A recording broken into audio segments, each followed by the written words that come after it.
The epicenter of college basketball is Indianapolis, and today the Division II championship takes center stage. History has taught us this game always delivers. 10 seconds left, down by 2. Oh, what a play! Anthony Atkinson at the buzzer! Paterka for the lead!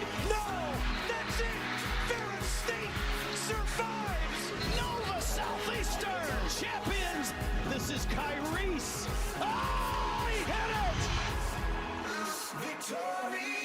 This year, the Lander Bearcats have all the looks of Cinderella. They shocked defending champ Nova Southeastern, punching their ticket to the title game. The Gannon Golden Knights play fast, really fast. It's our time. Get ready for 40 minutes of high tempo. It's Lander, it's Gannon, it's for a national championship. Yes, we're in the epicenter. Lucas Oil Stadium, very busy last night. Not that far away, Cambridge Fieldhouse, home of the Pacers. Home for a terrific afternoon of basketball. CBS Sports presents the 2026 NCAA Division II Men's Basketball Championship presented by Reese's Peanut Butter Cups. Out of South Carolina, the Bearcats of Lander and the Gannon Golden Knights. Here's how they've arrived. The Elite Eight started in Pittsburgh, quarterfinals, semifinals, and the championship today with Lander and Gannon. Hi everybody, I'm Rich Waltz along with Mike O'Donnell, Tiffany Blackman, Gene Steratore will join us shortly. The schools that play in this championship game may not have the biggest names, but man, they provide some of the biggest moments. How fun is this game going to be? Two great teams with contrasting styles of play. Indianapolis for a title game, it's almost poetic, Rich. All right, let's dig into the pride of Western Pennsylvania, the Golden Knights of Gannon University. Crazy good numbers offensively. 95 a game, 13 times over 100, and they hit the offensive glass, and they will turn you over. How do they do all of this? Well, the reason why they're #1 in Division II in turnovers forced per game, they're going to do a full court press the entire game. They're going to trap, try to get steals, try to get deflections. If they don't get anything, they are still fundamentally sound enough to make you take a shot that you don't want to. There's chaos, yes, but there's purpose as well. And in transition, if you miss a shot, you better get back. They are elite at filling the 3 lanes of transition offense. That's why they're #1 in Division II in transition offense scoring efficiency. When they finished, they got one of the best finishers of any level in college basketball. He's an All-American for a reason. It only took him 2 seasons to reach the 1,000-point plateau. He's a big shot taker and a big shot maker. Now, Lander's a 5 seed, but they're really Cinderella, because to get to this game, they had to beat a 2-time national champion in Nova Southeastern, and they did it. It started with a Peach Belt Conference regular season title. Win the tournament, check. Get to the Elite Eight, got that. First time since 1999. And then take down number 4, and then take down Nova Southeastern, and they did it with a terrific backcourt. Oh, this backcourt is tough for Lander. Grayson Pritzel, Jacob Daniels. Pritzel is shooting the absolute leather off the ball in the NCAA tournament, averaging 21 a game. And the freshman, Jacob Daniels, freshman of the year in the Peach Belt Conference, top 15 in the nation in assists. That kid can really play. Neither of these teams have won a title. Both look absolutely ready to roll. Gannon, Lander, a Division II national championship.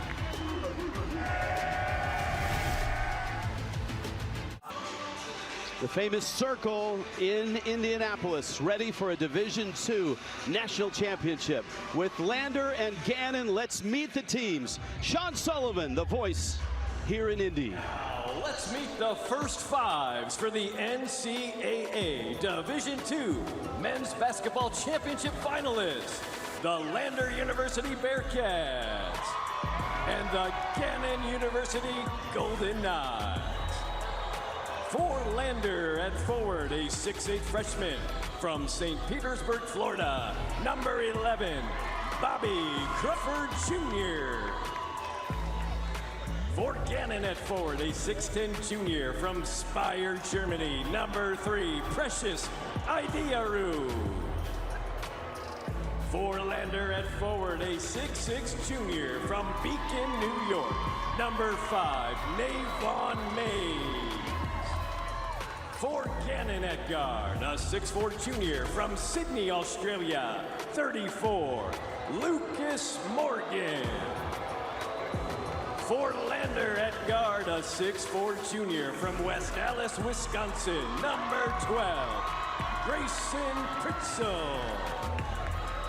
For Gannon at guard, a 6'2" sophomore from Berlin, Pennsylvania, number 22, Pace Prosser.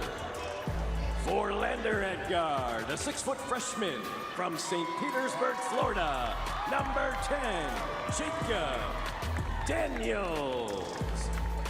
For Gannon at forward, a 6'7" senior from Onalaska, Wisconsin, number 4, Victor Desmond. For Lander at guard, a 5'11" senior from Battle Creek, Michigan, number 3, Tommy Moore. And for Gannon at guard, a 6'4" junior from Sydney, Australia, number 1, Mackenzie Morgan. And introducing the head coaches. For Lander, in his 6th season for the Bearcats, Omar Wata.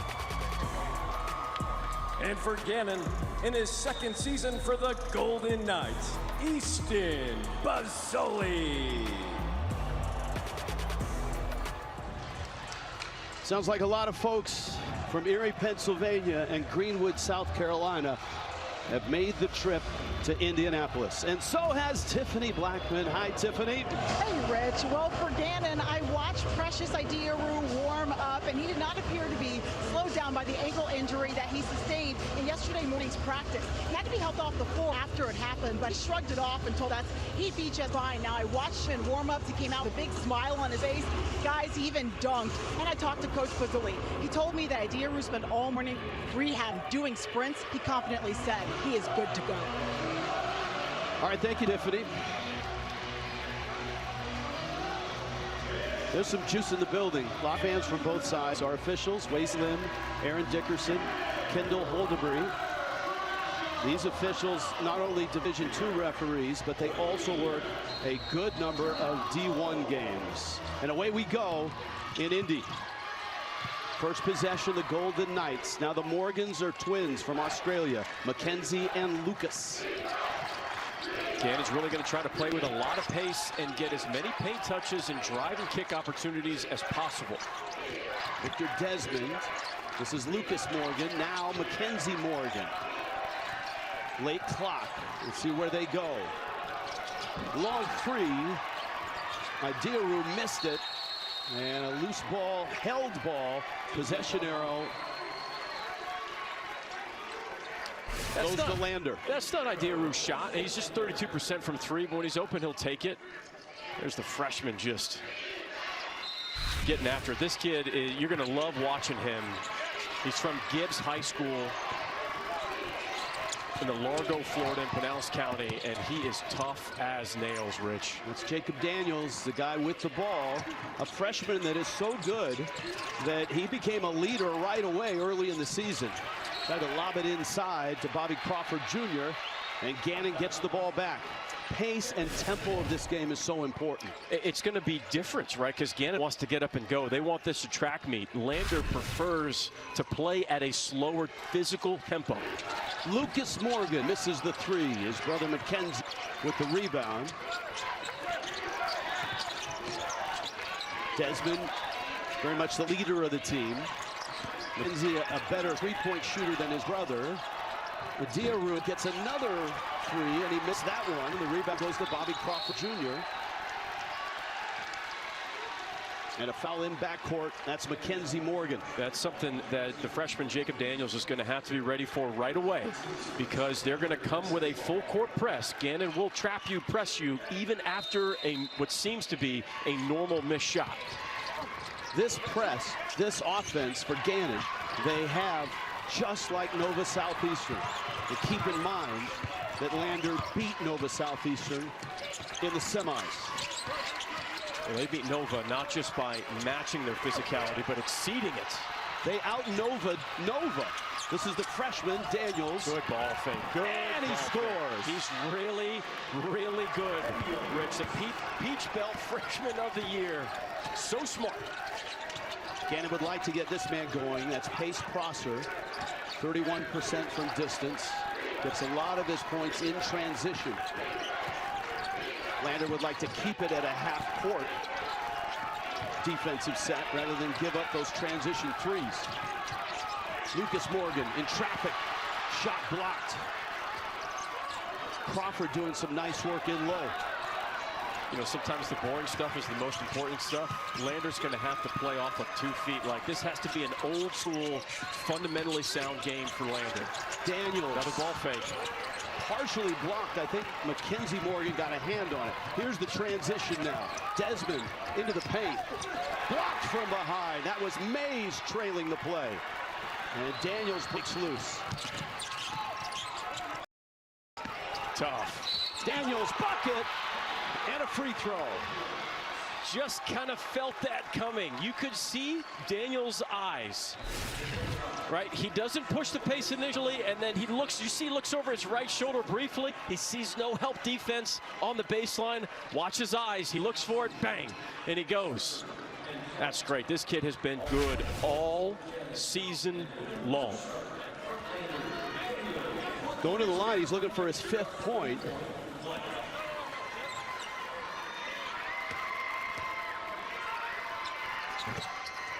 And remember, Lander has had a lot of slow starts, especially in this NCAA tournament.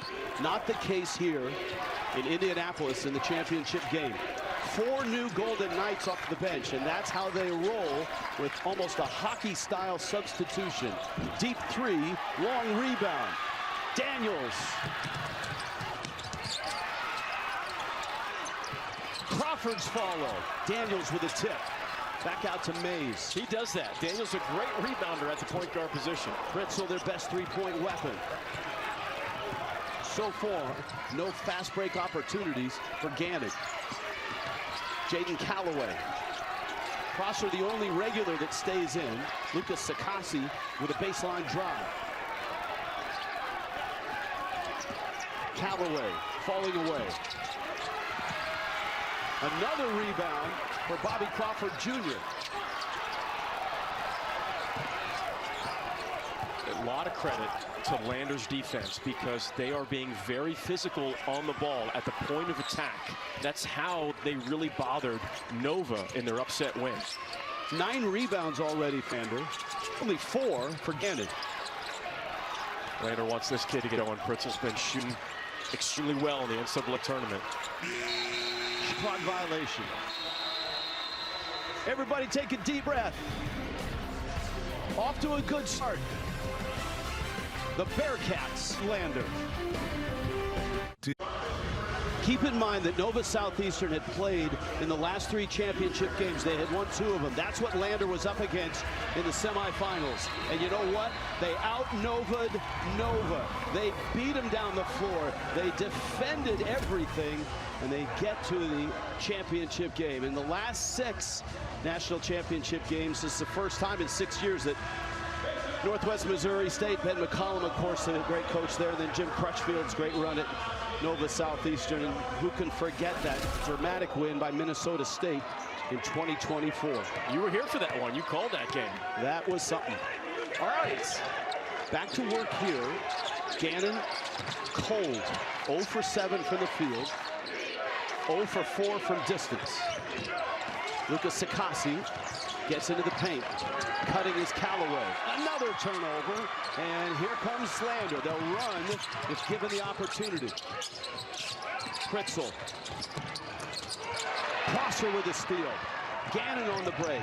First real opportunity to do that, and he's the best finisher in Division II and maybe in all of college basketball. But we'll see that more from Prosser in this game. There is nobody better in Division II at scoring in transition than Pace Prosser. He is elite.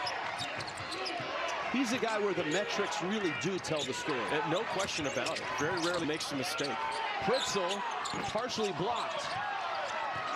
feel a renewed sense of energy and effort from Gannon coming out of that timeout. Right on cue, turnover. I think it had something to do with Easton Bozzoli, their head coach. All right. Greenwood, South Carolina. It's 57 miles north of Augusta, Georgia. The enrollment 4,400, Peach Belt Conference. And about a 9-hour drive for the folks from Greenwood, South Carolina. They have, by the way, in Greenwood, one of the widest main streets in all of America. How about that? How about that? I really enjoyed talking with Coach Watad. It was interesting. I asked him, if you're a recruit and you want to come to Lander, what are those characteristics? He'd even talk about anything basketball skill set related. He goes, you have to have a tremendous competitive spirit and a lot of humility, because we're going to be honest with you and we're going to get you better. And his players echoed that in our meetings yesterday. Landers missed their last 4 field goals. Daniels tries to get it in tight. Not many whistles early. Good look ahead. Mackenzie Morgan missed it. Pritzel the rebound. Got a man out front. That's Weber. And it's broken up by Precious. That pass from Weber works in January. It doesn't work in the national championship game. It's the right idea. It's the right read. But you cannot be lackadaisical with that pass. That's got to be a lot tighter. Trouble on baseline out of bounds. Gannon blew up the elevator screen action on baseline out of bounds. Good defense. Another steal by Mackenzie Morgan. 4th turnover for Lander. Sakasi plays bench minutes, but provides starter scoring with 11 a game. And the foul, is it a bucket? Again, a continuation. Yeah. That has been a part of Division II, all divisions in NCAA basketball this year. A little more NBA-like early whistle, continuation, and a bucket. Gene Steratore joins us now. Gene, that's a rule that officials have kind of embraced older. Yeah, it's stretching now, the upward motion. You could see the contact occur just as the ball started forward. That's why they give him the good hoop and one. Gene Steratore has a connection to the Gannon Golden Knights. We will touch on that later in the show. It's a terrific story. Jacob Daniels running the show on the cut. Daniels in traffic, gets it up and in. He's got 6. And a 1-point lead. And Lander has avoided the slow start, which has plagued them in this tournament. Despite that, they've come back, obviously, to win all 3 games. So they're running their offense really well with Daniels at the point. It just seems like Gannon's having such a hard time getting into the paint to start this first half, Rich. Step back 3 by Sakasi. Rebounding advantage is still Better be ready. Daniels emerges. Oh, dime. Whips it. Tringone turned away. Jake Tringone trying to get to the rim. One of the better bench players for Lander. No-look pass from Jacob Daniels. You can take all the dunks you want, Rich. Give me a no-look pass any day of the week.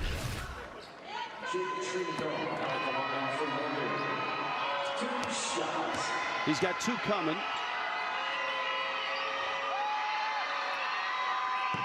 Missed the first. UFC descends on Miami on Saturday. 2 championship fights headlined by Jiří Procházka and Carlos Ulberg for the lightweight heavyweight title. Watch CBS from 8 to 10 Eastern. Stream the entire event on Paramount Plus. No more pay-per-view, by the way, Mike O'Donnell. It's all streaming on Paramount Plus. Mackenzie Morgan's got 2. He's on the bench. And a 2-point Lander lead. I feel like both teams starting to settle in a bit in how they want to play. Lander switching a lot of screen-on-screen action. Prosser trying to get some sort of rhythm. Pritzel on the move. Steps through. Can't finish. This is Gannon's game. Baseline to baseline, 40 minutes of tempo. And it stays with the Golden Knights. Gannon out of Erie, Pennsylvania. Private Catholic University, 4,600 is the enrollment. Victor E. Knight. That's their mascot. Second title game. Kentucky Wesleyan beat them in 1987.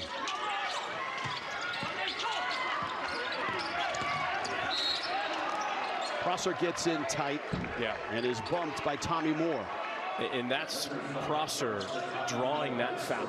When you talk about, you know, those skill sets that translate at any level, is Prosser is very strong off the bounce. And this is where Gannon is really, really good. They run some great stuff on baseline out of bounds. Prosser always takes the ball out, Rich. There you go. Another deep three. Shooting problems continue. Cannaville with the rebound. But he fouled to get it, or he was fouled? Yeah, he fouled to get it. Watch 23 there. A little right arm. A little bit. Oh, no. The foul goes on Lane Sarver of Gannon. A little over the back there. Not that much, though, Rich. They'll break the press and a strong finish by Antoine Weber Jr. His first bucket. He's a star role player for Lander. Does so many things well. That's a nice touch by Sakasi. His first bucket. This is where the press can really wear on you, right? You get a bucket, you trade buckets, and then now you got to break the press. Got to keep your eyes up. Turnover. Sarver with a steal.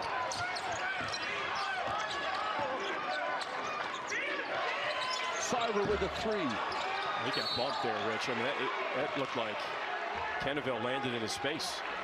Fouls on Jacob Daniels. Lander, no slow start here. A 9-7 lead. Good, back and forth we go, though. A lot of toughness from Lander. But Gannon trying to get back into it. He's got a good one here in the championship game. Gannon is down to their head coach, Easton Bozzoli, moments ago with Tiffany Blackman.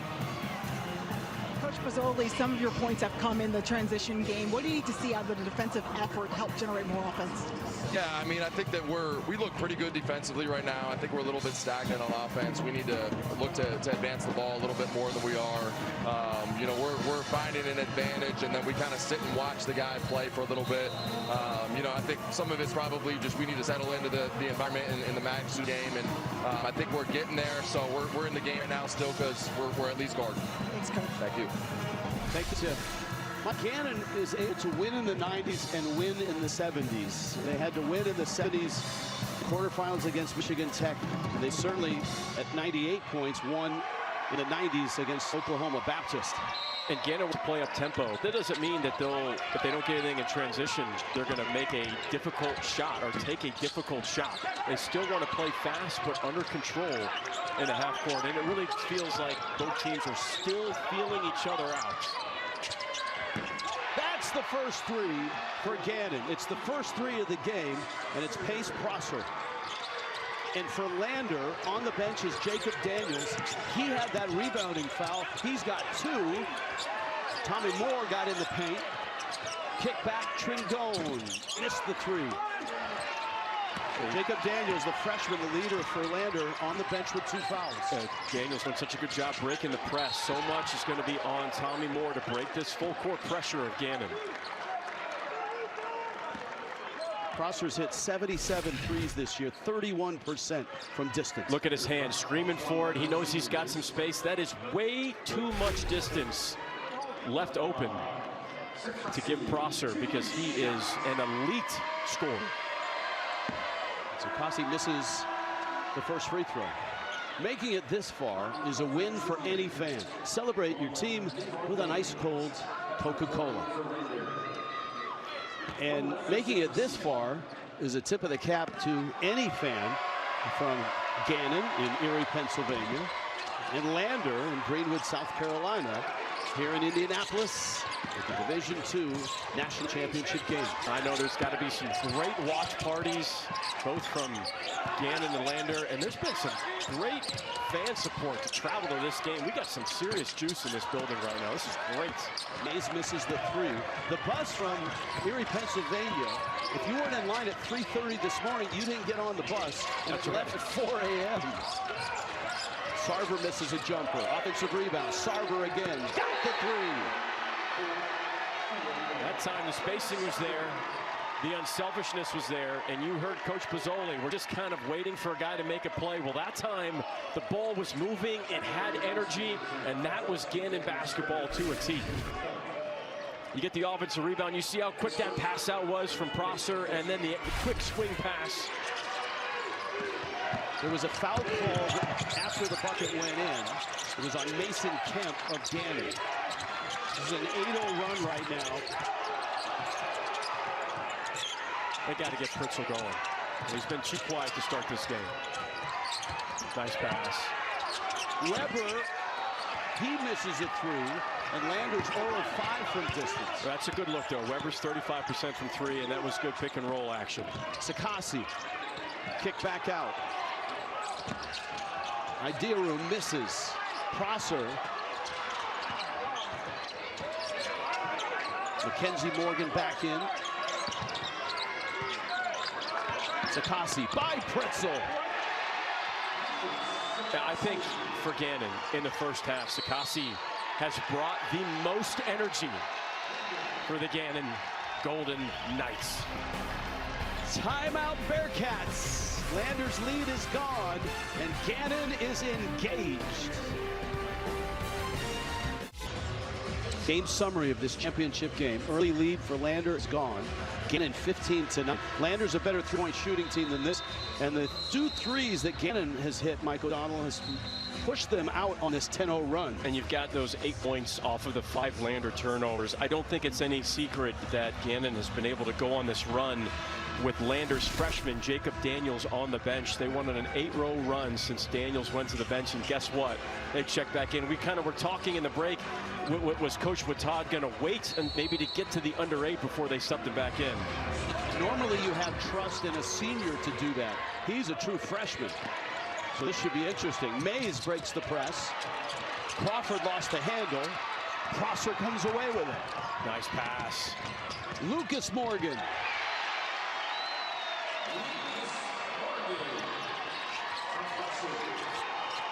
Close to a 5-second count. And a foul, a push. It's a 12-0 run now. Watch the eyes of Prosser. They're up, and he looks quickly. He wants to see who's on the right side, and he takes an extra dribble to give himself a better angle. The eyes sell the story. As good of a scorer as Pace Prosser is, he gets 4.5 assists a game. One of the many reasons why he's an All-American this season.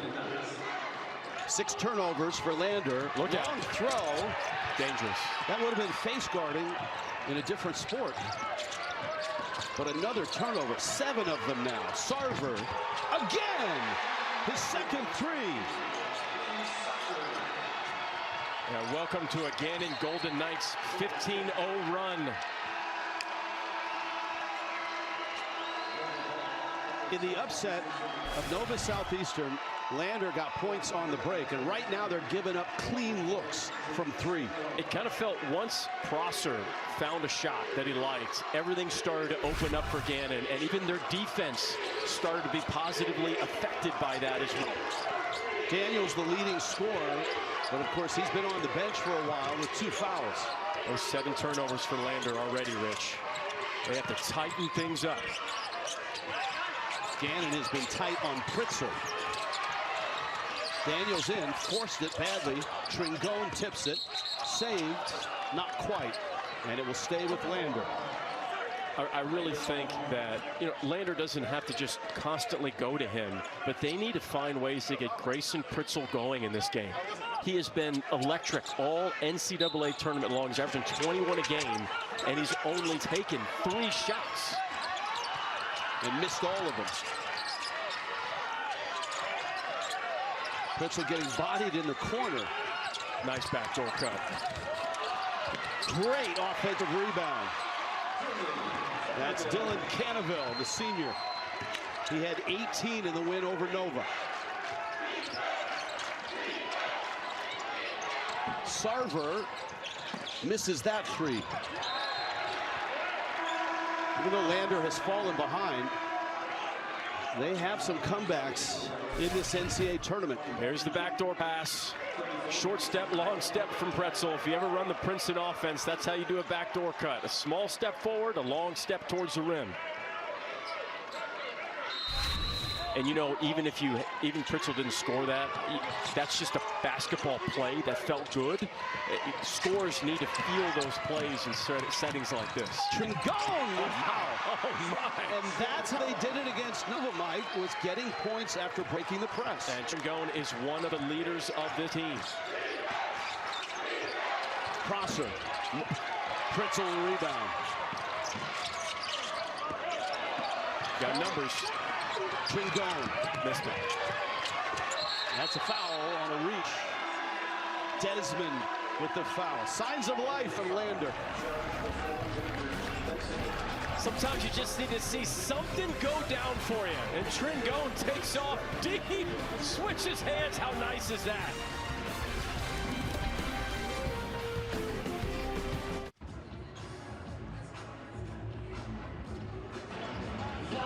Coach, Gannon had gone on a big run there, but you all seem to have found your footing again by breaking the press. How has that given this team some confidence offensively? We got to do a better job at the rim, making rim decisions. They're collapsing everybody. Burns are open, opposites open, and we're getting killed on the offensive glass. So the #1 offensive rebounding team in the country. We got to do a better job there. Those are the two biggest keys right now. Thanks, Coach. Thank you. Thanks, Tiffany. The Mike O'Donnell basketball glossary, Burns. Give it to me. It's called a burn cut, and one of the reasons why it's so important when you're playing against a team like Gannon, they're denying everything. So if you can cut through the lane, if you don't have the pass, don't stand and wait.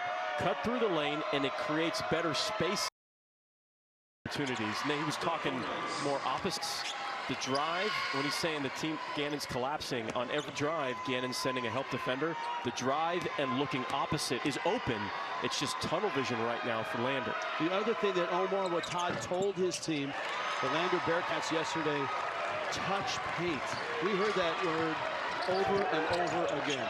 Touch paint. Yeah, and whether you have the ball of trying to drive into the paint, those burn cuts will create better spacing for driving opportunities, cutting that burn cut right through the paint. And we'll watch that. I bet you'll see it in the next couple possessions. We'll point it out. 5-point game. Gannon with the ball and the lead. Should have been a kick ball there. Idea rule. Blocked from behind. That's Pretzel. Trying to get scoring going is Pretzel. His defense has been really good and rebounding. Gannon had 3 switches there on Pretzel in about 4 seconds. That's just going to give you a taste of that full court pressure. Cannaville falling over. Great Prosser picks himself out of the wreckage, heads down the court, little kick, and a 3, Mackenzie Morgan.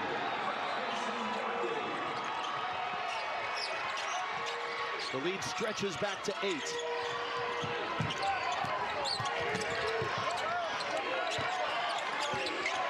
Tommy Moore. Big touch. Cannaville. Free throws. I want you to watch the eyes on Pace Prosser. What he's reading is his defender. He knows that he's got a teammate open, and he wants to see if the defender's going to commit. Once the commit happens, the pass happens. I mean, he's a coach's son. He's always under control. Such a smart scorer. UEFA Champions League quarterfinals kick off Tuesday and Wednesday on Paramount Plus, highlighted by 2 epic matchups between soccer giants Real Madrid and Bayern Munich, and PSG versus Liverpool. Stream every match live exclusively on Paramount Plus. Lander not shooting free throws well at all right now. Lucas Morgan out to his twin brother Mackenzie, the 2 Aussies here. Diarra in trouble. And a turnover.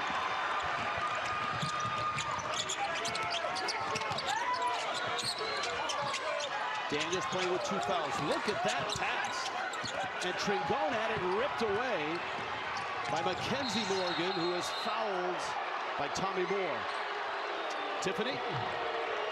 Hey guys, As we saw Pace Prosser for Gannon, he's got 5 points, and you might even say he's trying to do his best. Tyrese Halliburton, you know, it's been really special for these guys to get to play in this NBA arena, home of the Pacers, especially for Prosser, who told us he's a big Halliburton fan.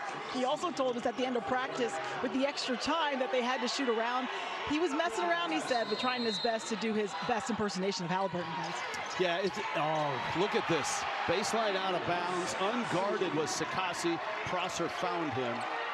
Always cool to see the D2 players get in an NBA environment. And both these teams went to the 2 semifinal games last night over at Lucas Oil. Another shot blocked.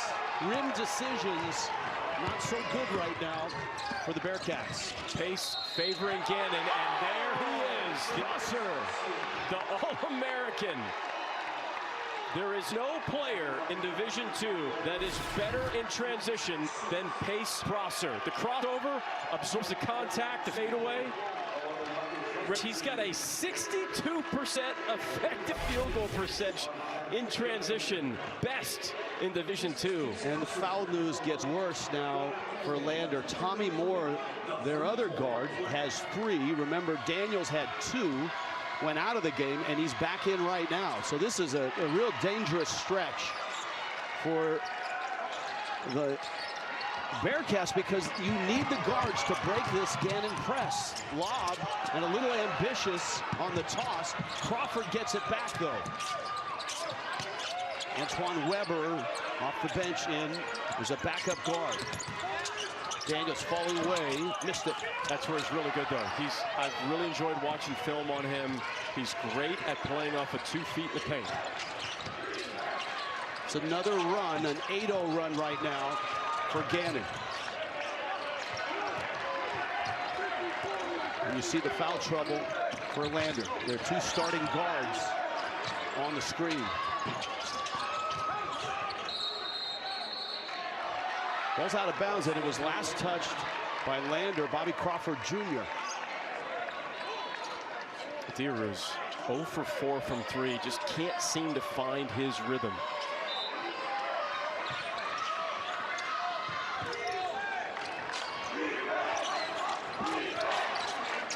Lucas Morgan falling away.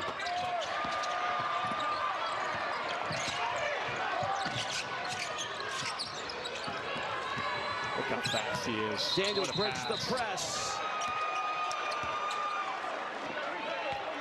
And the ball was off a foot. And that's a break for Gannon. It takes away the bucket. It's a kick ball. Lander keeps it.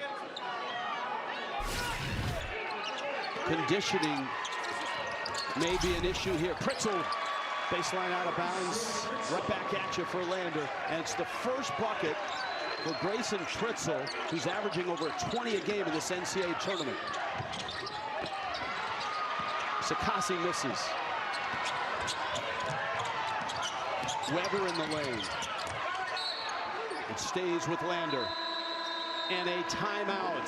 28-17, Gannon on top. You're watching the NCAA Division II Men's Basketball Championship, presented by Reese's Peanut Butter Cups. Gannon Golden Knights with the lead, and it's the defense that's provided it. If you're going to drive against Gannon, you better be ready for the correct rim decision, because they are sending bodies to get block shots. 5 blocks in this first half, and Lander has 9 turnovers. If they're not getting a steal or a deflection, they are blocking shots and contesting everything at the rim. I really believe Coach Fatah is spot on. If you're going to drive to kick. And look at the points off of the turnovers. It's the story of the game. And you can see Precious Diru, every time he gets out, hops on the bike, just trying to stay loose. He limped around yesterday and even this morning in shoot-around. But so far, so good for the big kid out of Germany, the junior.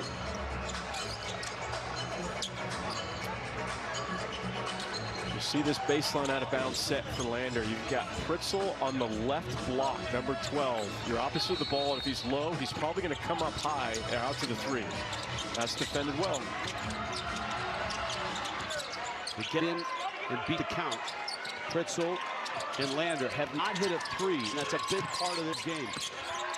Pritzel in the air, There was some contact, but no whistle. Yeah, Coach Matok couldn't believe it. Thought there was enough contact to warrant a foul. There goes Crosser, knocked away. Good job by Weber. Pretzel now. Ball's out of bounds. It stays with Lander.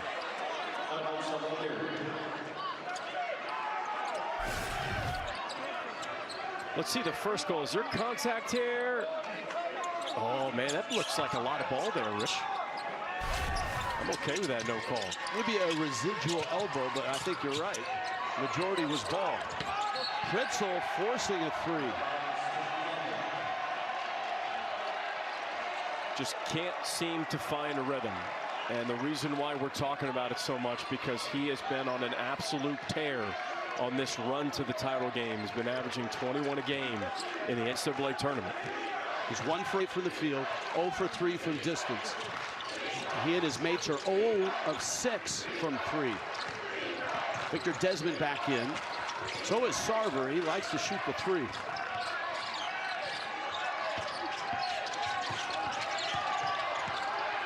Good job by Pretzel. Sarver to Desmond. Shot clock's down, and they don't beat it. One of the better half-court defensive possessions for Lander. Couldn't really get anything in the paint, and if once Gannon got in the paint, they did a nice job of walling up. You know, it's so funny. I know we keep saying it. Hey, you got a good defensive possession. Now you got to break the press. It's exhausting.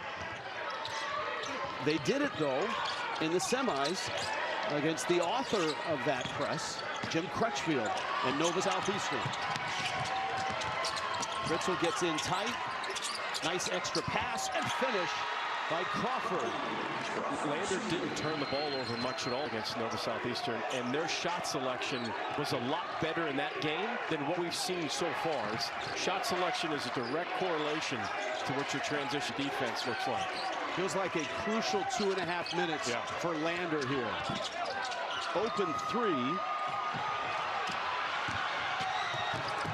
Weber in a crowd. It's a held ball, and the arrow goes to Gannon.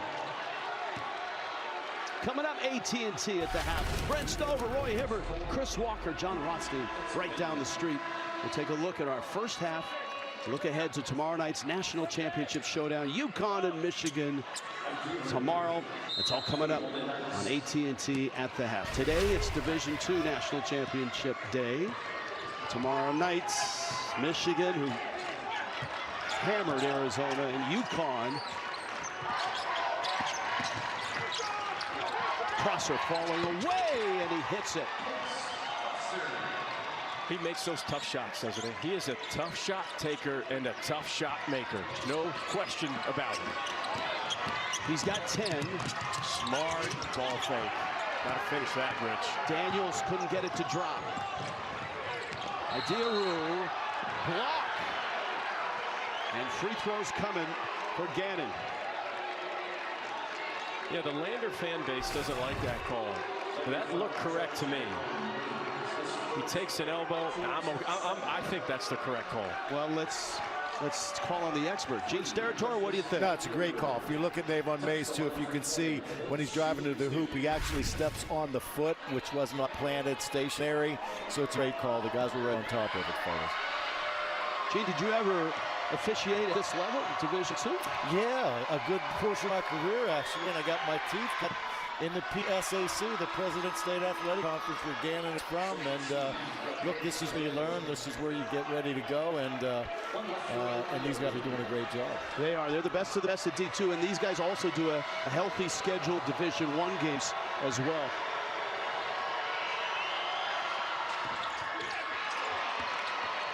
Gene, if you were reffing this game, you probably got to have a little extra icy hot on the knees, right? Yeah, you full track. A lot of transition here, Mikey. Yeah, I've outlived this level of frenetic basketball for sure. Minute 42 left, first half. Lander had an early lead. Gannon 2 giant runs and a big lead here. Daniel again gets in, and again at the rim, Lander is denied. That's 3 missed layups really in the last 2.5, 3 minutes for Lander that they need to make. Those are the right plays. Daniels blocked. That's a terrific play by Mackenzie Morgan. That's 4 straight at the rim. Prosser. Yes! Pace, Prosser, and Gannon. Biggest lead, 34-19. He's got 13.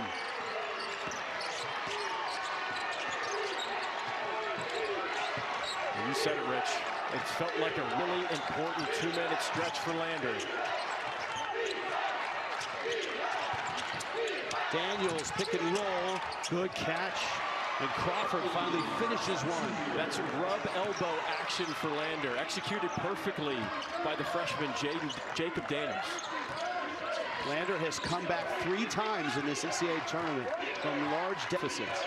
But right now, Gannon has a 13-point lead headed towards halftime.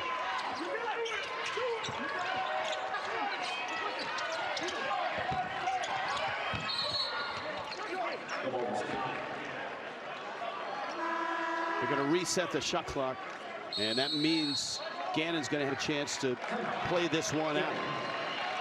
Use it or lose it, timeout for Gannon. Back to Indy after this. Final seconds, first half here in Indy, CBS Tuesday. Lock into an all-new action-packed NCIS night. Don't miss new episodes. NCIS, NCIS Origins, and NCIS Sydney. It's Tuesday starting 8/7 Central, CBS, and streaming on Paramount+. Lander in blue. Gannon. Baseline out of bounds. Prosser always will trigger it in. They're just going to let him operate here at the top. They're going to take the clock down. It's going to be ball screen action in the middle third. Here we go. Prosser's got 13. Step back 3. Oh, mercy. 16 first half points. Pace, Prosser, and Gannon have opened up a can of 16 points. 37-21. That play was great because it wasn't a true ball screen. They ran a ghost screen action for Prosser, and wow, does he make Lander pay. Tiffany Blackman with Pace, Prosser. Pace, a step back 3 before half. You've got 16 points to lead this team. How are you all able to be so effective on offense and getting a flow? Got a lot of great just open the floor easily for me. Shots going in today, so that's nice. Doing your best, Halliburton. Thank you. Thanks. He is living his best Halliburton life here in the first half. 16 points, 7 rebounds as well. Halftime 37-21, Gannon on top. We'll send you to Brent Stover with AT&T at the half after the break. This is AT&T at the half.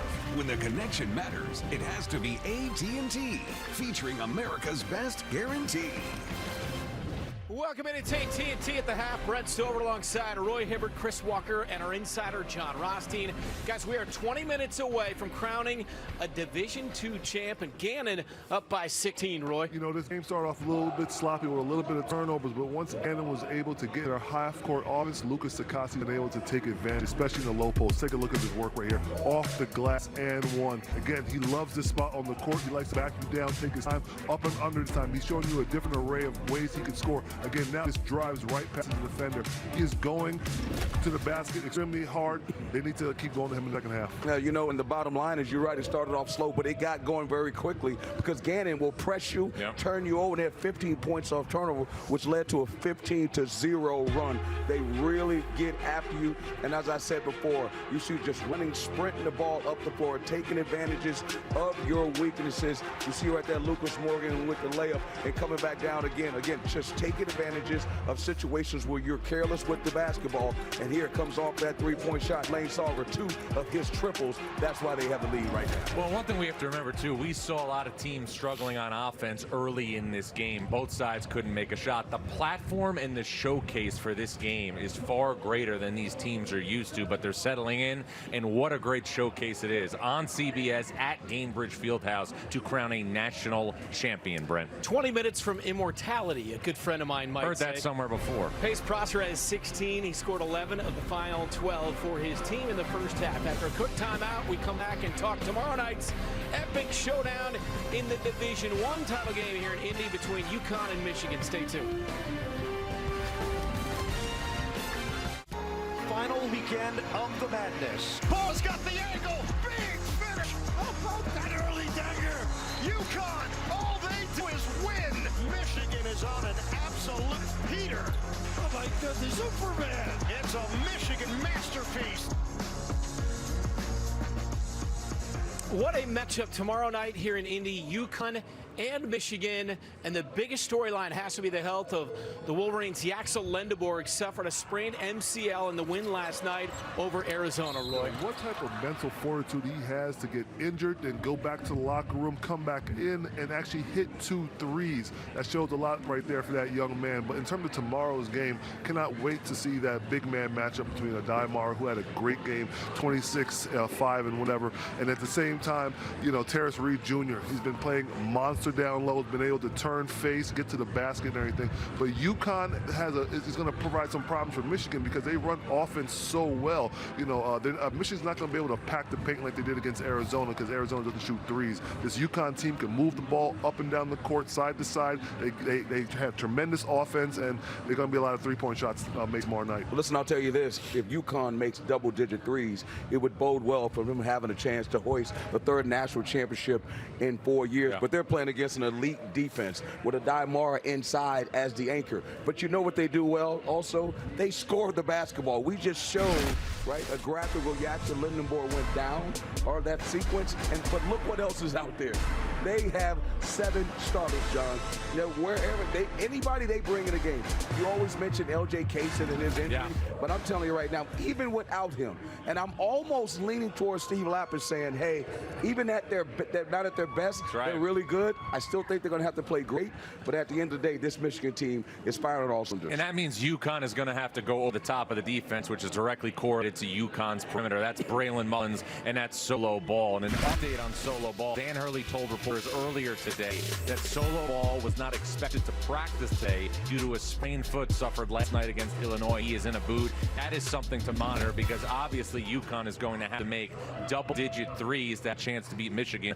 Ball made 3 3-point shots against Illinois on Saturday night, and you guys know as well as I do, if UConn is going to pull this upset, Brent, it can't be a solo mission. No.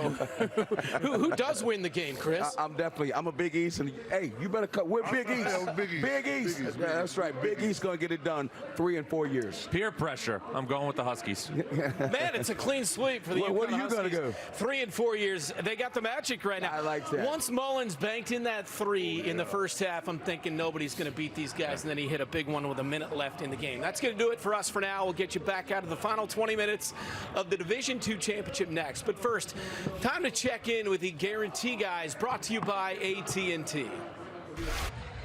The place to be on this college basketball weekend, Indianapolis. Division II championship game. 2 big runs by Gannon have them up by 16. Reese's Peanut Butter Cups brings you the first half stats. No threes. That's a big part of Lander's game. And points off turnovers heavily weighted to Gannon. Rich Waltz, Mike O'Donnell, Tiffany Blackman, Gene Steratore here in Indianapolis. Just impressive runs by this Gannon team. Lander did not have an answer. I thought Lander's start defensively was really good when Jacob Daniels got those 2 fouls and he went out for that period of time. That's really when Gannon made their run and blew this game open. Yeah, Grayson Pritzel, the best scorer for Lander. He's had a terrific tournament, but not a good first half moments ago with Tiffany Blackman. Grayson, this team in some unfamiliar territory with no threes. How about create some shots to get going from beyond? We just got to move the ball. You know, we're getting to the paint like Coach wants, but, you know, we got to make the right read at the rim, kick out, find open guys.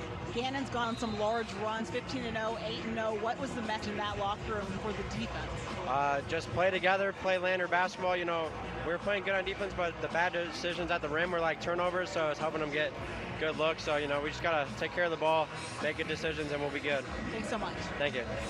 Thanks, Tiffany. 15 times they were denied at the rim in the first half. They got good shots Either they were blocked or they just flat out missed it. Well, just kind of adding to that, you know, what Grayson Pritzel was talking about, rim decisions. Yes, Lander has missed 15 layups in this game. That's something they didn't do in Nova Southeastern. And, oh, good steal by Rich Waltz there on the sideline. I mean, well done. It was deflected. Gene Steratore was just about to. Gene didn't want anything to do with that. Come on, Gene. I was diving. You got to dive. You got to give up the body, Gene.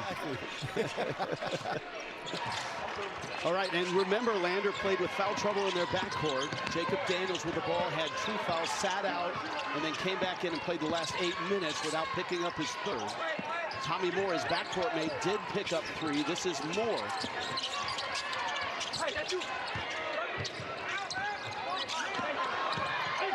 Hard to the bucket, and that's a blocking foul, and that's Prosser on the deck. Should be Prosser's second foul. This is something to keep an eye on. Oh yeah, Idiaru gets him right. Is that left hand right in the left eye for Daniels. The other thing Lander did not do well in the first half, free throw shooting, 3 of 7, now 4 of 8. And the first point for Navon Mays.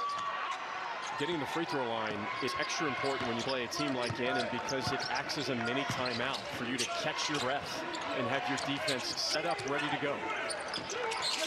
The Morgan brothers, McKenzie and Lucas, the Australians. Prosser turned away at the rim this time. McKenzie's 3. And he rips it through. He can shoot that. That's Gannon's second best three-point shooter on the team. He's just over 35%.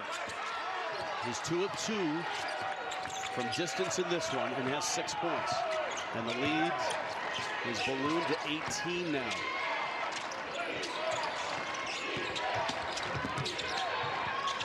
Pritzel penetrates, corner 3. They still haven't hit a 3 in this ball game. McKenzie, Morgan again! From one wing to the next wing, a pair of 3s.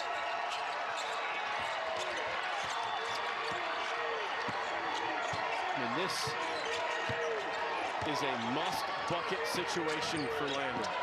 Good cuts. And again, at the rim, nothing to show for it. Prosser pushes. And Gannon is not going to take their foot off the pedal at all. They thrive on tempo. Mays with the steal. Pritzel in transition. Finally! Needed that. Lander finally hits a 3, 1 of 8. Yeah, you see how quick that release is for Pritzel. He doesn't need much time at all.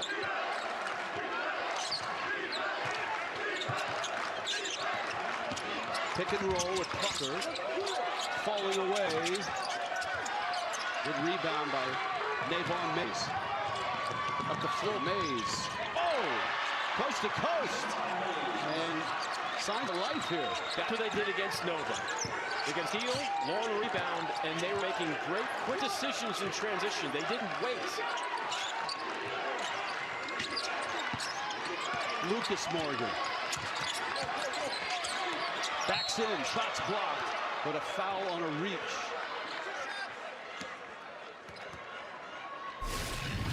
Well, Mackenzie Morgan's got 9 points in this game. He's 3 of 3 from beyond the arc.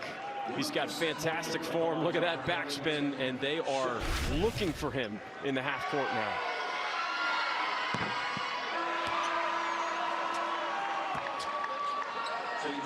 This is what Lucas Morgan, and we got Morgan to Morgan here all game long, right? We got Lucas Morgan at the free throw line.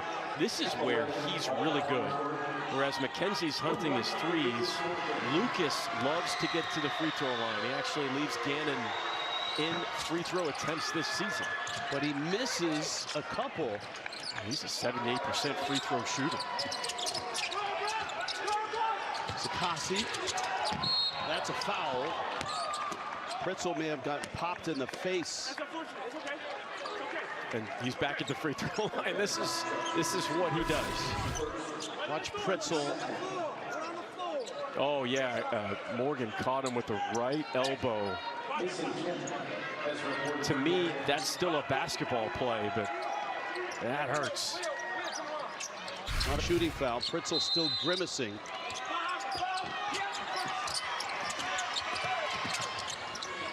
Three minutes in. Second half national championship game. Oh, beautiful. So that's 2 straight possessions for Gannon where they are hunting Pritzl on defense. So they feel that they think they've got a one-on-one matchup and they are attacking Pritzl, whoever he switches out on. Pritzl against Prosser. Oh, the big block there. That's Mason Kemp from Shawnee, Kansas. Kemp running the floor. That was the right play for Sakasi to make. That pitch ahead, that throw ahead in transition. And as a point guard, it's never the passer's fault, Rich. You know that. Whoa, wait a minute here. I was waiting how long it would take you to. You were a shooting guard. That's Pritzl. No, that's a shooting guard. And that's hope for Lander. An answer right away, Jaden Calloway. Freshman hitting a big shot in transition. More up the floor, and a reach and a foul by Sakasi. That's his second. There's a confidence level to Lander here in the second half that is noticeable. And I really felt like it started with Pritzl's first made 3. He's got a great step back off the bounce. Pritzl's still struggling. He keeps grabbing his jaw. I mean, he took a tough shot.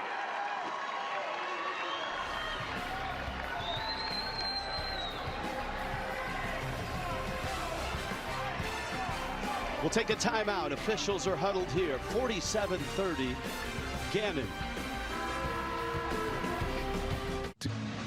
All right, an official review on that last foul. Gannon up.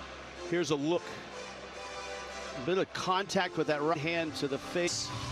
It's called a common foul. Gene Steratore, what'd you see? To me, it's like a basketball play. When Sakasi goes down and hits Crawford's face, I think it's incidental to play on the ball.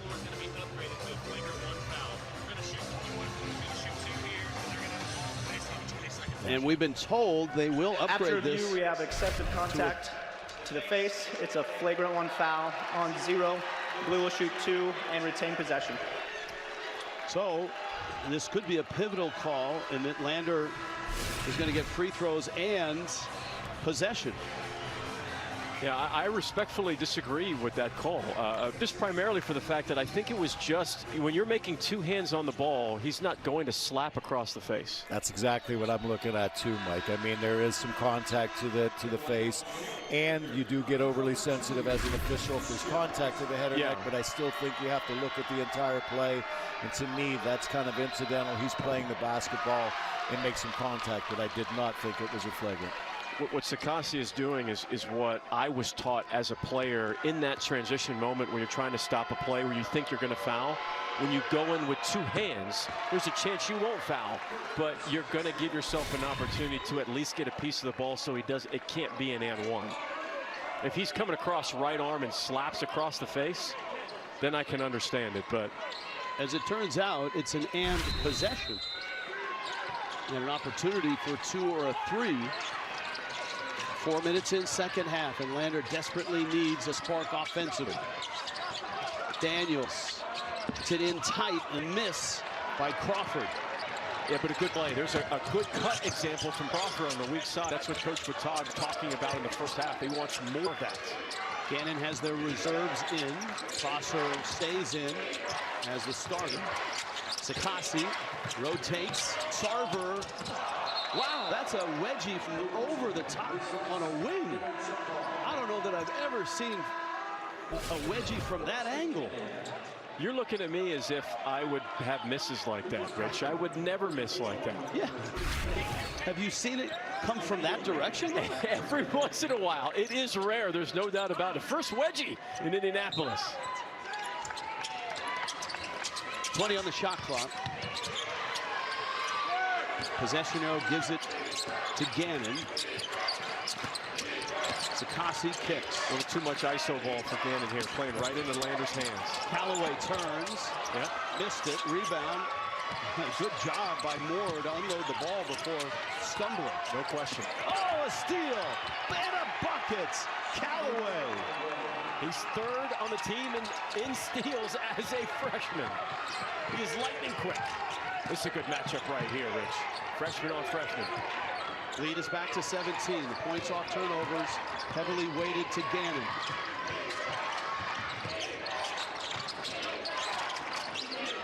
Fritzl, free, another three. Oh, he's hot. He's hit 3 here, 11 points. He's the guy that can bring them back. Offensive rebound and put back. That's Lucas Morgan. Oh, there was a contact there. The Gannon player went down. Moore gets in, missed the layup.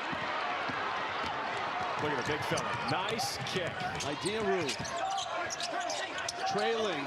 Oh, the give from Sakasi. The finish from Idearu.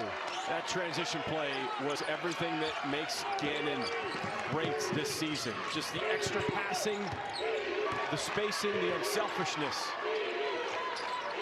Lander is better offensively, but they can't dent this enormous Gannon lead. Yeah, it's in terms of scoring, just in the second half, it's 16-14 Gannon's way. Throw it up. Another turnover. Another pass. Morgan gets it. Prosser shoots it and missed the 3. Thought about it too long. Offensive rebounds. Prosser reloads. Hit it. That time he didn't think about it. There's an old saying, Rich Waltz, think long and shoot wrong. Shot that second one in rhythm. Another run, a 7-0 run in a game of runs for Gannon. A 15-0 run and an 8-0 run helped build the lead in the first half. You know, that actually could have been a 10-second violation. That was, I'm not even sure that Jacob Daniels made it across the half-court line at some. Callaway stumbling into front court, and a bucket there, Morgan. And right now, fatigue seems to be something Lander is dealing with. And that's part of the game plan for Gannon. Better find Fritzl. Mays. Tired legs. Sakasi. It stays with Gannon. 40 minutes of not just tempo, 40 minutes of high tempo. And Lander looked tired, and Gannon is making the pay. There's the 3 in the corner from Prosser. It's a great pass. It was the second attempt on that possession. He didn't waste any time, caught it in them. I love that Gannon went right back to him. That's what you do when you got an All-American on your team.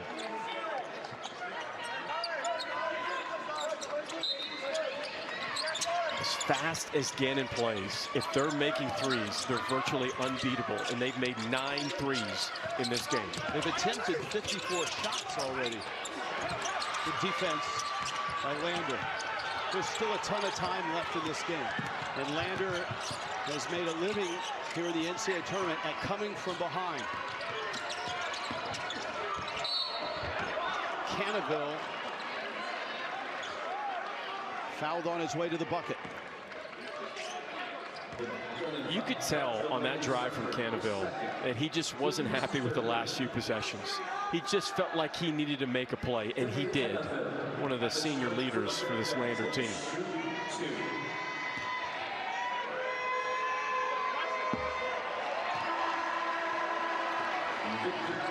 Omar Watad,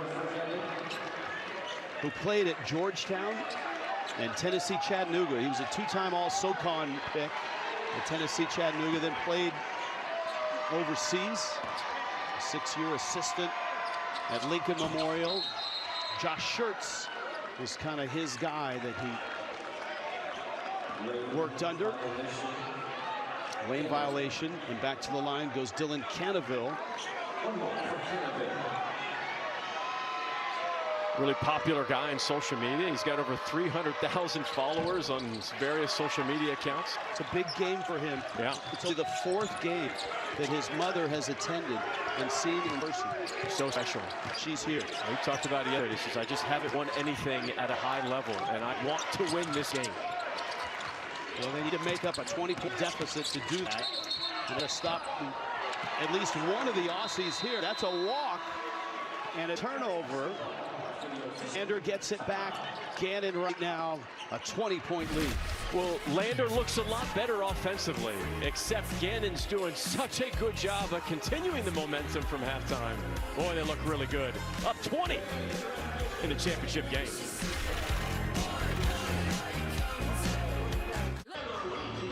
Welcome back to the NCAA Division II Men's Basketball Championship, presented by Reese's Peanut Butter Cups.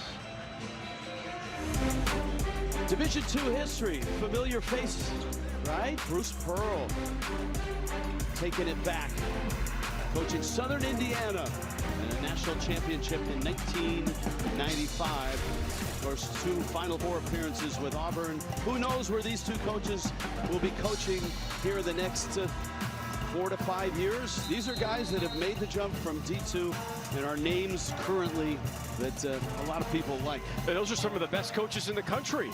I mean, you think about McCaslin and McCollum and Gerald Calhoun just got the job at Cincinnati. What an unbelievable career that Ben McCollum has had. Ryan Odom did a fantastic job at Virginia. Nobody was really expecting Virginia at all. And how about Josh Schertz in St. Louis? Great. We check in, speaking of coaches, with Tiffany Blackman. Well, Rich, I was listening in to the Gannon huddle, and I heard Coach Zoli say to his guys, we're going to win the game if we respond the way he did after he missed the layup. And he pointed at number 5, Jaden Calloway, talking about effort. How much did effort dominate our conversation with him, guys? Yeah, that's one thing that they demand. And you got to push through the fatigue as well and continue that effort. When they're 12 minutes away from a national championship, they can hold this large lead. Lucas Morgan, it's not just McKenzie who can shoot the 3. Lucas pops one in a 61-38 lead. The largest deficit that Lander has seen. Largest lead for Gannon in this game. Tringone. It was an isolated play for Lander. They just felt like they had to get something. And Gannon switches, and they get the mismatch on the low post. It's a foul. Lucas Morgan draws it. They come from down under, these Morgan twins. Both are 6'4", 187. A little different, though. McKenzie's the outgoing one. Lucas is reserved. Glenn and Margie are here to watch this. And they both grew up idolizing a lot of the Australians who got to college. Prosser gets to the rim, and now he'll get to the line.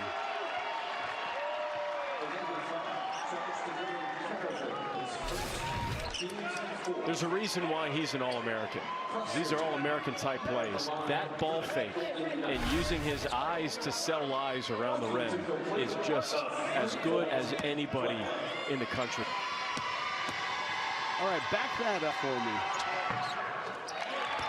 Yep. Eyes to sell lies. Yeah, when you realize that your eyes can be used as a weapon to manipulate defense and create hesitation.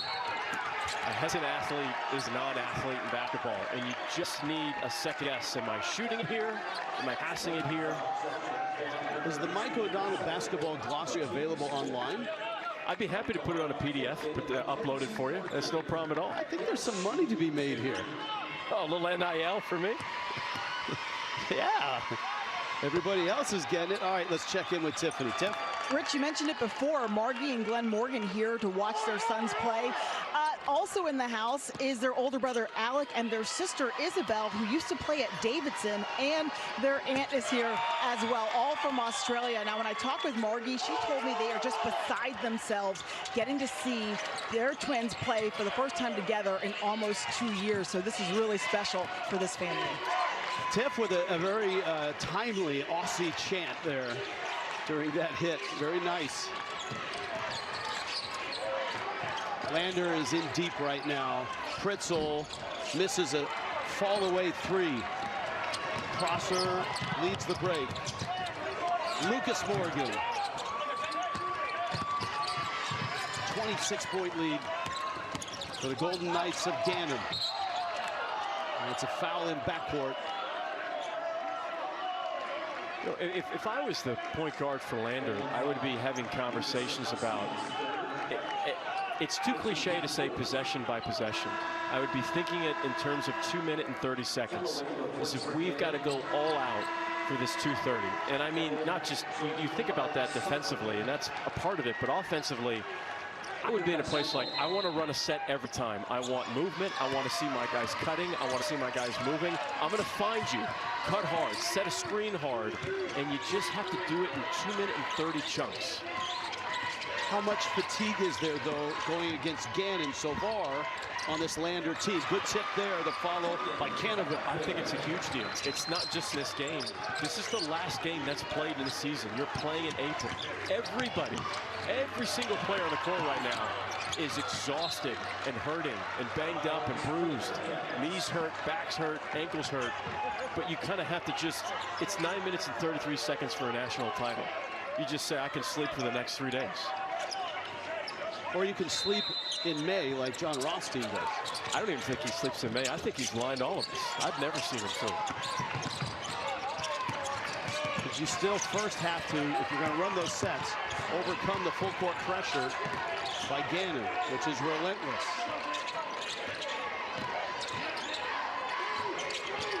Cannaville to the rim. And a nice putback for a bucket. Right, they ran a design set to get Cannaville downhill, and he took advantage. And it's just chipping away here, 2 minutes at a time. You got to be able to stop this guy, though. No stopping this guy, though. Pace Prosser. I mean, he is just a tank. He only has 24. And he waited. He could see the spin was going to be available. You see the dribble up into the lane first. Watch the dribble up. That gives the spin an open lane. Smart play from a high IQ player. Well, his parents are both basketball coaches. So. It definitely runs in the family. There's no doubt about it. I love what Pace Prosser said when I asked him about the tempo. I said, when you do get tired, what does that mean for you? As Lander gets a break, and he goes, if I'm tired, he goes, it doesn't really bother me, because that means the other team's be exhausted. I think he's right. He looks fresh as daisies. Yeah, he wants this matchup here. 25 already. Missed there. That's a great rebound. And a foul on Gannon. Cannaville is playing very well here in the second half for Lander. One of the best ways you can convince your teammates to chip away at this lead if you're Lander. See Tommy Moore. Oh, yeah, he runs right into Morgan at left shoulder. Is if you can get to the free throw line.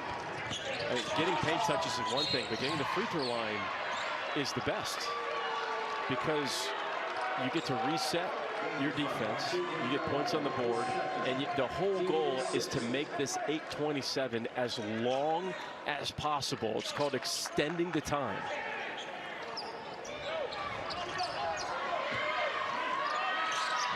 I'd be going right to the rim here. Gannon's got 6 fouls. Next one, you're in the bonus. Get to the rim.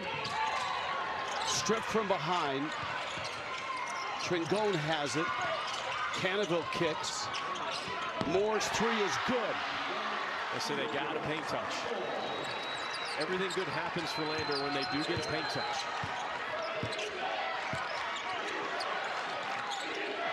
Landers at 3 of their last 3. This is Callaway. Every time Lander has a spark or a sliver of daylight, Gannon just shuts the door.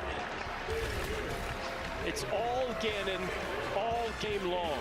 Elite offense. We're seeing it on full display. 8 minutes left in this national championship game. Division II basketball here in Indianapolis. Gannon right now, a commanding lead. And they're doing it with three-point shooting right now. And this guy is the main culprit. And you got to go back to that first half. Nothing was really working for Gannon until Prosser made a three. And then all of a sudden, everything started to open up for Gannon. And he is having an elite game at the best possible time in the national championship game. Let's check in with Tiffany Blackman. Well, I was just listening into the Lander huddle, and the message amongst the players was fight. We've got to fight. And you guys can remember from our meeting with Coach Todd, he said this story that this team has is not a Cinderella story. He reminded us, you know, they won 30 games this season. He also told his guys to remain calm in this one, that they've still got time to try to fight back. That's good stuff, Tiff. Now, remember, Nova Southeastern, same system as Gannon. Lander beat them, but it did give Gannon a look at what Lander would do against that system. So both sides have a little bit of a peak coming into this championship game. All right, there's your 2.5-minute run. Comes to a close here. 72-49, Gannon is still in charge. Tradition for the Gannon Golden Knights. Their official stats keeper is here, Rick Clapthorpe. Not just any. He's got his lucky stats keeping pens in his shirt. And early in his career, he met a 21-year-old referee named Gene Steratore. Yes, he sure did, fellas. Up at the Hammer Mill Center in Gannon in Erie, Pennsylvania. Went over, he had a pack of gum on the scorer's table. I went to reach for a piece. From that point on and to this day, when I started every NFL season and every officiating season, UPS would deliver me 3 or 4 jumbo packages of juicy fruit, so I had enough gum to get through the season. A great bookkeeper, a better man, 40-plus years, and just a great friendship, fellas. And this has to be just a tremendous moment. I mean, 7.5 minutes away from a national championship. Without a question of a doubt. You know, Rick is he's part of Gannon, right? I mean, it's been over 4 decades, 50 years, I think, for him, actually. So, yeah, special moment and well-deserved for him. It's a great story on stats in the Lafayette Journal and Courier. He's got one of the great quotes. He goes, hey, I went to Gannon to get a degree just so I could go and do the stats. Is that right, Rick? I take it when you were 21, there were no appeals and no challenges. Oh no, it was a beautiful game back then. We could sell calls, miss calls. We didn't have any challenges. It was a wonderful thing. It took me 20 years to find out his name was really Rick. You know, he was stats forever. Oh, see, look at that. He does have his pens, and he's got stats going on. And all the stats right now say that Gannon has the look and the feel of a national champion. 7.5 minutes left here in Indianapolis, and a very comfortable 22-point lead.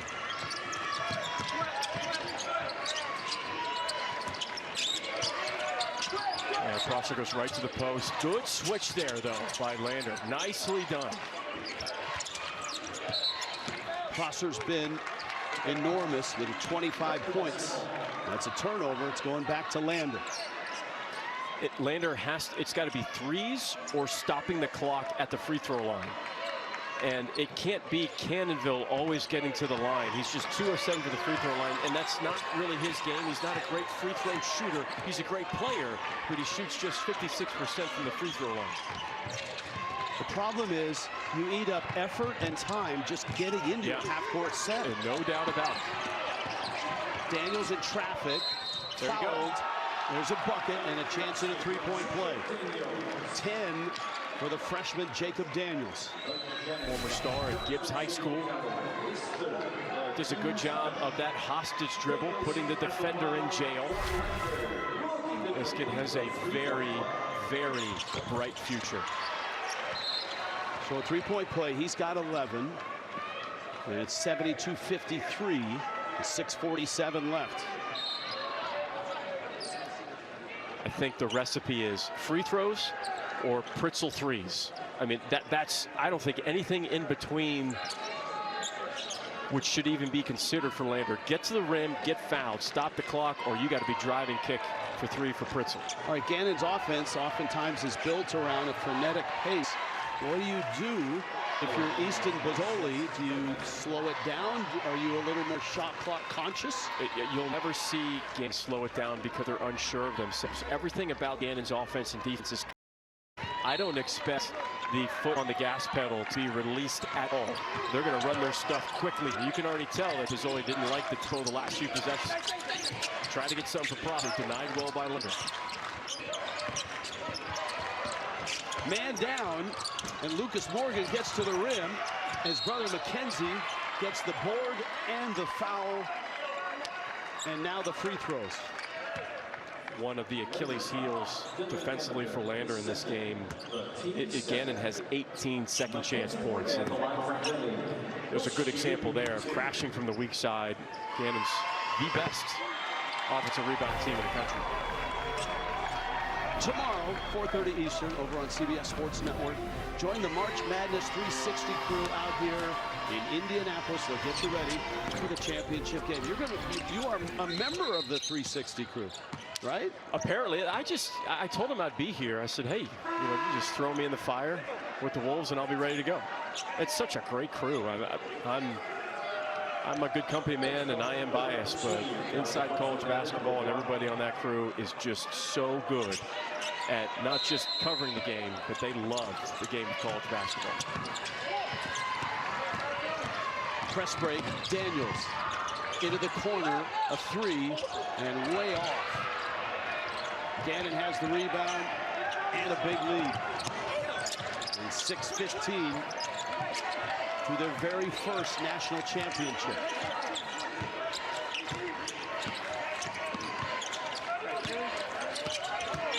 Adiaru lost it on spin. It stays with the Golden Knights. Easton Bozzoli and the Golden Knights 33-3.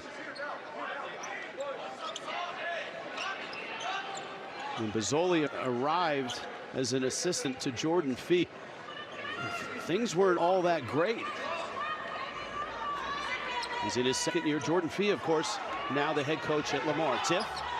Well, in our meeting with Coach Bozzoli, we all sat in there, and the first thing that jumped out to us was just how much this group kind of makes fun of each other, even giving Coach Bozzoli a hard time. And Victor Desmond, after that bucket there, he told us that it's their superpower being such a tight-knit group, and he has so much respect for this staff and for each other. They called it a brotherhood, guys.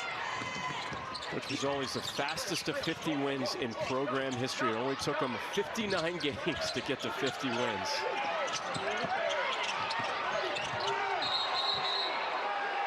It's an offensive foul, and it's going back to Gannon. And those that got up early this morning in Erie, Pennsylvania, got on the bus at 3:30 and made the ride all the way to Indianapolis. That ride home is going to feel a lot better and a lot faster. There is nothing like a long bus ride after a big win, and none bigger than a potential national championship. But Morgan really sold that, by the way. It was just a light bump. If those fans want to stick around, there might be some hotel rooms from Arizona and Illinois. Oh my. That's a dagger from Rich Waltz. Just look. Great move by Cannaville. He's got 10. Gannon still pushing the pace. They're just not going to stop. It's wave after wave after wave of pitch aheads and cuts just like that one. Great effort.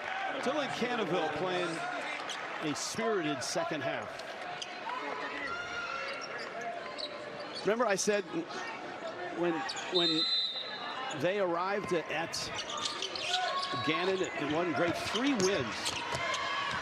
And the one thing they talked about, as Prosser shows you he can score with the left hand as well, was they weren't going to just recruit guys to recruit guys. and that might just get them a few wins. They wanted to recruit the right guys that eventually would end up getting them a lot of wins. Yeah, they would not sacrifice character in recruiting with Coach Bozzoli and his staff. And you can tell there's just a camaraderie and a brotherhood and a chemistry with this team that it's so hard to replicate. And when it clicks, you can really fly. I was so impressed yesterday in practice watching them. I talked to him kind of offline about it. I expected them to be just going up and down, up and down, up and down all practice long because of their system and style. But they played a ton of 3-on-3. And I asked him, I said, why'd you do so many short-sided 3-on-3 games in practice? He goes, it's the best way to expose your weaknesses and get better at the things that you're not good at. And simultaneously also really kind of highlight things that you're great at. And as much as they play fast, you'll see them in 3-on-3 situations all the time in the half court. That was a really good example there. And another offensive rebound for the best offensive rebounding team in Division II. Victor Desmond with a second effort. Second chance points weighted heavily to Gannon.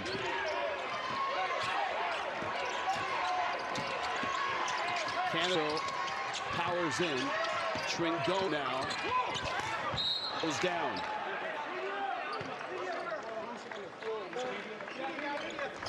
They are the Golden Knights. They are from Erie, Pennsylvania. They've never won a national title. But Gannon is 3.5 minutes away from the promised land.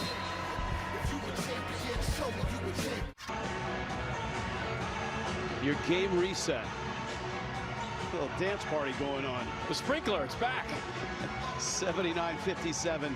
Gannon has hit a lot of big shots, and some great passing has led to most of those. It's one of the superpowers of their high up-tempo offense is their unselfishness. 15 assists this afternoon from Gannon, and when they are flowing like this, it is almost impossible to slow them down. The elbow that he took, I think, has knocked Grayson Pritzel out of this game. He's been receiving attention at the end of the bench. He's headed to the locker room, and that's Precious Idiaru, the junior. Remember, he had an injury we talked about, and Tiffany had it at the outset of the telecast. He's played through it, had some pretty good moments, but it looks like his day is done as well. You know, once the ice bag goes on the foot, the shoe is off. That's usually a telltale sign. But Gannon has been playing at such a high level, and they haven't sacrificed, you know, the rebounding that he gives when he's been out. That's a 10-second violation. 10 seconds. That's a rare mistake in the backcourt of Gannon. A lot of pieces have fallen in place. The two Aussies arrive, Lucas and Mackenzie, the Morgans from St. Cloud State in Minnesota. Pace Prosser, a Pennsylvania guy, his second season. That guy, Victor Desmond, doesn't have the biggest numbers, but he may have the biggest heart. The leader of this team, their best defender, a guy that guards 1 through 5.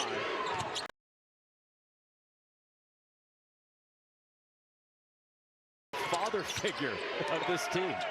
He kind of smiled and he goes, yeah, that's probably right.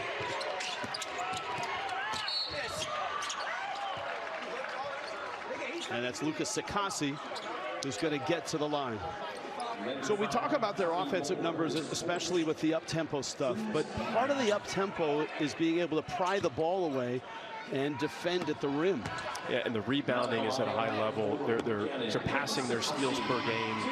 They got 13 steals this afternoon. They've been the best in the nation in turnovers forced.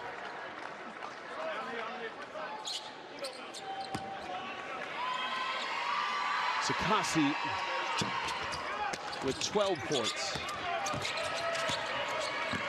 You know, it's going back to Victor Desmond. I think he had the best quote to describe what it's like to play for Gannon inside of this style, this up-tempo, chaotic, disciplined style. He goes, you know, you got to be a little different, maybe even a little crazy, he said with a smirk.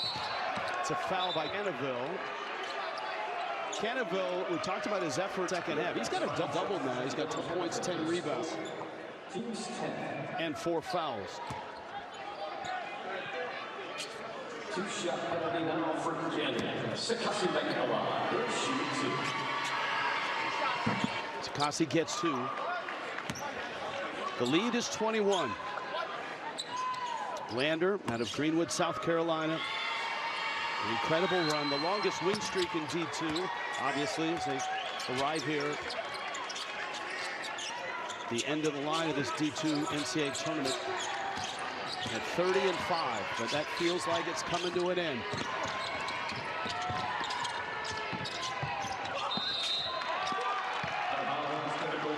.221 left here. Frustration for Lander. I mean, think about this Gannon basketball program, Rich. You know, we said that, you know, Coach Mazzoli was the fastest coach to 50 wins in program history. It only took him 59 games to get there. They made the Sweet 16 last season. They lost to a very good West Liberty team. They went to the Elite 8 the season before that. I mean, this is serious, big-time winning culture here at Gannon. Prosser is 3 off his career high. He's got 27. Late clock, that's his time. And he's fouled. And I'd also like to say, Rich, just from a 30,000-foot view standpoint, the D2 ball has never been better. If you take the last 10 years of Division II basketball, if you want to learn a new set, a new system, all the great Division I coaches right now, I remember talking to Dusty May when he was at Florida Atlantic, and I was like, hey, who are you watching film on right now? He would always give me 1 or 2 teams from Europe, and then he would say, there's this guy, Ben McCullum, at Northwest Missouri State that I steal all my stuff from. So many of these Division I coaches will gain so much basketball knowledge from the coaches at Division II. The systems, the style, the sets, it's a joy to watch. We showed you that list of all the really good coaches right now who are having great success in Division I, who came through Division II. Gannon with the basketball. I was at a North Texas practice with Grant McCaslin. He was watching film before practice early, and I said, who are you watching film on? He said, Northwest Missouri State. Yes, yes. Well, there's a trio of coaches who are pretty tight. There's the steal. Boy, Cannaville is just giving it everything he's got. That's who he is. He's got a huge heart.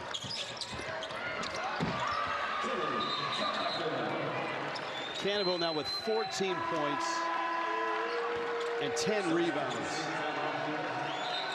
No quit in him. 1 minute left here. Lander's going to empty the bench and get everybody an opportunity to play in a national championship game. And so will Gannon. You see the Lander fans that have made the 9-hour trek.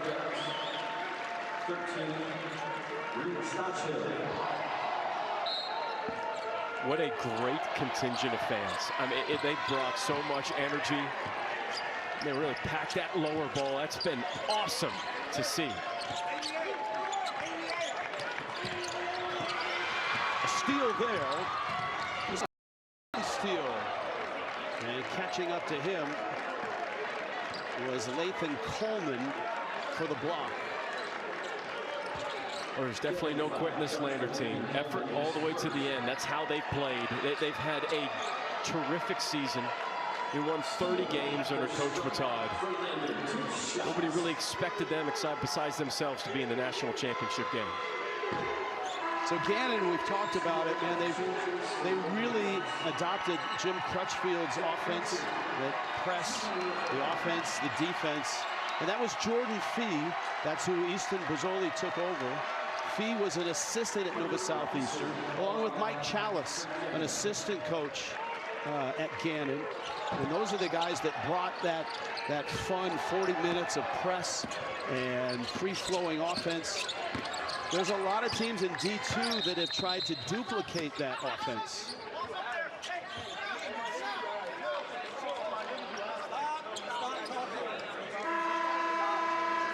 Not sure what's up on the floor right now. But it does give Pace Prosser a chance to exit this game.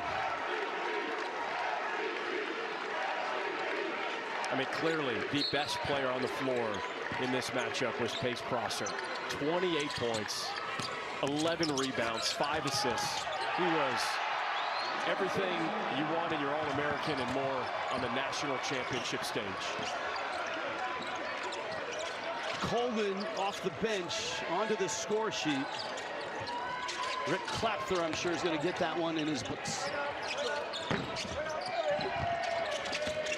15 seconds left in this national championship.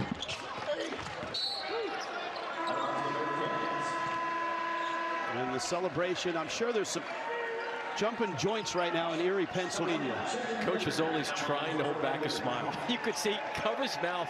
He didn't want to go full smile just yet.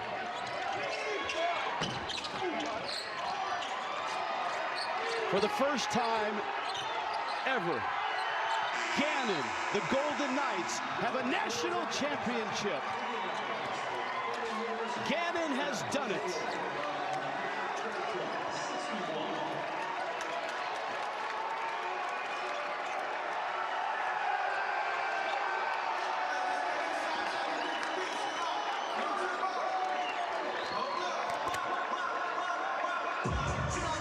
A dominating win.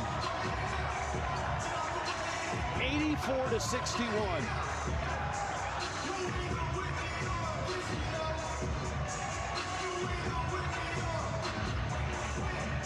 The 3 seed. 4 seasons ago, they had just 3 wins.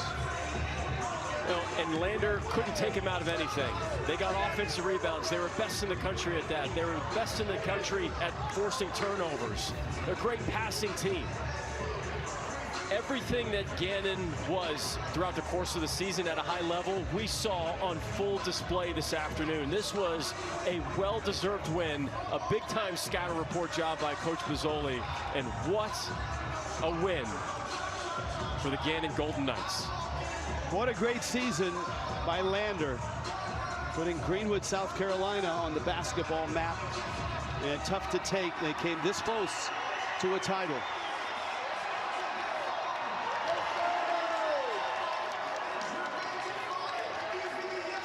Way to go, Erie, Pennsylvania, representing a large amount of Golden Knight fans in Indianapolis for this one. A lot of celebration here. I'm sure a lot of celebration back home. Well-deserved. This team has been big time all season long. Wow, what a moment for these players. And doing it in Indianapolis, where basketball just means everything to the state of Indiana. How special is this moment for Gannon? The 2 Aussie twins, the Morgans, Pace Prosser, all of them are with our Tiffany Blackman. A lot of barking going on back here. I'm here with Coach Pizzoli and Pace Prosser. Coach, we'll start with you. The first national championship for Gannon. Can you put that into words what this moment feels like? The university deserves it. They care. We have unique people in Erie, Pennsylvania, and these guys just get the opportunity to represent all of them. So it means the world. We've got an incredible support here, alumni, family, administration. So these guys just they get to put Gannon on the map a little bit bigger, and the university and these guys deserve it. Certainly this guy, Pace Prosser, helped to do that. You joke with us about him spending that time after practice pretending to be Tyrese Halliburton.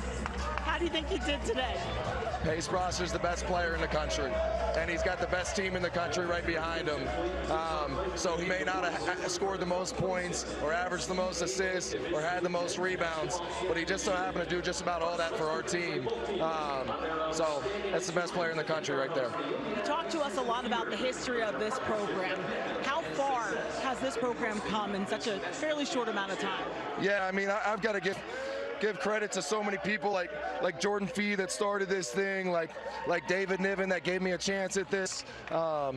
You know, I was told by a mentor here, Mark Campbell, who's a Hall of Fame basketball coach, and you know, he was talking to me about, and it's just poetic on Easter Sunday, that we're in a position where God sometimes gives us a glimpse, just a tiny little glimpse. It's not really what it's going to be, but an incredible experience here on earth. And it's just a tiny little glimpse of what we can have with him in eternity. And God's been so good. Thanks, Coach. Congratulations. Pace, you are the MOP, the most outstanding player of this tournament. What does that feel like? Feels great. Obviously, just because I scored the most amount of points, you know, doesn't mean anything. But these guys behind me mean the world to me. The credit goes to them. You all talked about this being a brotherhood. How did this tight-knit group come together in order to try to win this championship? Yeah, I know a lot of people say like brotherhood on other teams, but we're all about it, and that's what we truly are, a brotherhood on and off the court, and I think that really led to our success. Thanks so much, Pace. Congratulations. Thank you. Thank you, Tiffany. Terrific job today. There they are.